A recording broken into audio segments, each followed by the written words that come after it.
the Bears have wrapped up their 3-day mandatory minicamp, and Caleb Williams, and we had heard some reports, the breathless reporting of the struggles of Caleb Williams, and he had near interceptions, and that's what practice is, as somebody is getting comfortable at the next level of football. Here's Caleb Williams talking about what he feels good about after going through his first mandatory minicamp. Them being graceful and encouraging has been huge for me. That's, I would say, probably been the biggest thing for me. And then just talking to people like Brett and Tice that's, been in, whether it's here last year or whether it was, Brett with all the other QBs that he's been a part of, that's been the biggest thing. And then just finding a routine, whether it was a day that I didn't like or a day that I did like, the day before, getting up, getting in here, going over what I need to go through practice the right way, have a good positive attitude because I'm leading, not just 10 other guys, but the team. And so, just finding a routine and having the guys around me to help encourage. In what ways specifically have you felt the grace and the encouragement? Yeah, I mean, even through text message, call, even on the practice field, them just believing, seeing, and seeing the vision that we all have, and being graceful with me, knowing that I'm pretty tough on myself, but they see right through it and understand that. So it's been big for me. Here's the challenge in Chicago because he's been handed the starting job. He has to make it look like a good decision. He has to carry himself a certain way. He has to act a certain way. You don't want your own locker room to be resenting the fact that they made this kid who's never played in the NFL QB1. Most teams will at least go through the ruse for a little while of putting the guy who arrives via high draft pick at number 2 or number 3. I remember the first time this really crystallized for me was 12 years ago when the Dolphins buried Ryan Tannehill at 3rd string on the depth chart. And it's like they just want to give him a chance to prove to himself that he deserves it and to prove to his teammates that he deserves it. And inevitably, he made it to number 1. You don't use a top 10 pick on a quarterback in today's NFL, except for the Chiefs and Patrick Mahomes and Alex Smith and Andy Reid. You don't do that if you're not ready to use that guy right away, especially number 1, when you could have kept Justin Fields and traded that pick again. You have to put that guy out there, and it's not like the Bears have a lot of alternatives. Tyson Bagent, who did well when Justin Fields was injured last year, he wasn't going to be QB1. It's Caleb Williams. So it's all hands on deck to get him ready, and he's acting exactly the way he needs to. He's not coming off as entitled. He's not coming off as a guy who's not willing to do everything he needs to do. He understands the mandate, and that's get ready for week 1 and every week that follows. Yeah, you think back to last year, Mike, number 1 overall pick, Bryce Young, handed the starting job. Number 2 overall pick, they did do the ruse with Andy Dalton. Andy Dalton. Yeah.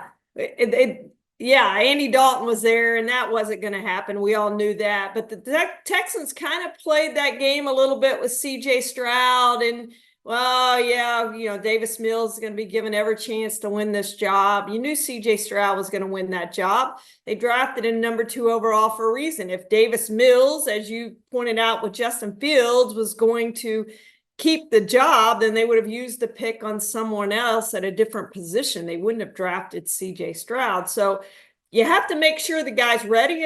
As you pointed out so many times, Mike, you can't put a rookie quarterback in and then pull him out at some point. It destroys his confidence. So once you've decided he's your guy, you have to get him ready to play and ready to go and make sure that he is the guy and that you're not going to pull him out. Now, I don't think the Bears have anybody to pull him out for anyway, so he is going to be their quarterback from start to finish as long as he doesn't get injured. But he's got to show, Mike, that he is ready to go, is ready to play, because, he talked about that offense being good, but that offense is only going to be as good as Caleb Williams is. And that's the question. How good is he going to be? We've only seen one quarterback in recent years really step in and do what C.J. Stroud did last year. The rest of them need that time a little bit, and it takes that learning curve. And there's going to probably be some of that with Caleb Williams. If Andy Dalton had gone to Texas A&M and not TCU, you would have known who he was. You would have known. Sorry, Andy, you went to the wrong school. If you'd gone to A&M we would have immediately had Andy Dalton's name and probably an argument that Andy Dalton should have been the starter last year in Carolina, not Bryce Young, because Bryce Young didn't go to Texas A&M. When Caleb Williams says that progression-wise, being able to throw with a little bit more anticipation was a small step for him, I think it's a big step. That's one of the big things that you need to be able to do. The window gets smaller, and you have to be better at throwing to a spot, throwing accurately to a spot, trusting that your receiver is going to get there. That's part of what it takes to beat NFL caliber defensive backs. It's not pitch and catch. It's not guy does a button hook and stands there and waits for the ball. You've got to throw it to where he's going to be. You've got to adjust to the speed, and you've got to factor in the reality that either the corner that's covering the guy is going to close and catch up to where that ball is, or a safety is going to get in position to disrupt the play or make an interception.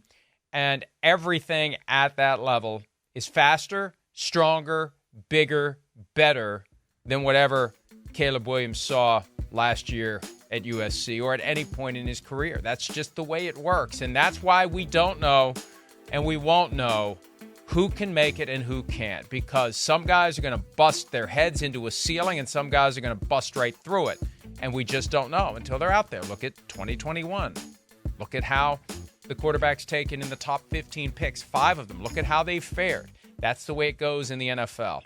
And the Bears have decided, they've made the assessment that Caleb Williams is going to work out, and this is just part of the process of him getting there. At least he understands already what it's going to take. Now he's got to get there.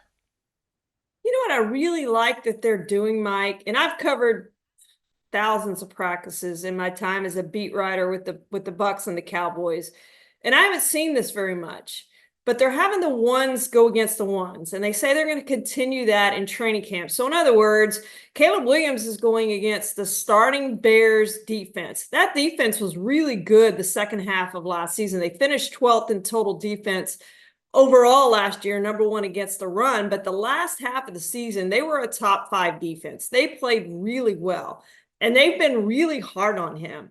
And if he can do that against their number 1 defense, then he's not going to see many more defenses that are better than that. So I really like that it is the ones versus ones for him, and he is having a harder time because he's playing against that starting Bears defense as opposed to playing against the second team defense, which most teams do. It's the second team defense against the first team offense and the first team defense against the second team offense. That's normally the way it's done. I've only seen a handful of times when the ones go against the ones, and it's not very much in practice. It's not very often, but I love that the Bears are doing that, and I do think that will have him better prepared for what he's going to face in the NFL.